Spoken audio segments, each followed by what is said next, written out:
Sabon fassarar algaita na wannan satin mai suna Wutar Jeji na biyu ko kuma Madugu na biyu ya shigo shagonmu na Telegram. Ga mai buƙatar wannan fim ɗin zai iya tuntuɓar mu a lambarmu da yake jikin wannan bidiyo. Za ku iya tuntuɓar mu a WhatsApp ko Telegram domin samun wannan fim ɗin da ma duk wani fim ɗin da mutum yake buƙata kama daga Algaita, Sultan, Yusuf Zamani, Mega da duk sababbin kamfanoni irin su Fikira da duk wani fim da kake buƙata tsoho ko sabo muna maraba da kai. Assalamu alaikum. Shin kuna son sanin yadda ake samun Indian Hausa kai tsaye da zaran ya fito kamar dai wannan fim na jikin wannan bidiyo? Ku sha kurminku, nesa ta zo kusa. Ku biyo ni har ƙarshen wannan bidiyo domin sanar da ku yadda ake samu.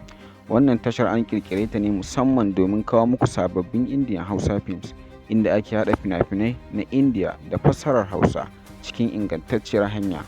Idan kuna son samun cikakkun fina-finai ko tattaunawa da mu kai tsaye, abu na farko da za ka fara shine ka yi screenshot na wannan bidiyo ka tuntuɓe mu kai tsaye zuwa WhatsApp ko Telegram ta hanyar lambar da za mu ɗaura a jikin screen ɗin wannan bidiyo. Muna maraba da duk wanda yake sha'awar kallon fim cikin harshen Hausa da kuma sababbi ko tsofaffin fassara masu ƙayatarwa. Kada ku manta, ka yi subscribe ku danna ƙararrawa domin samun sababbin abubuwan da muke ɗaurawa a wannan tasha mai albarka. Mun gode.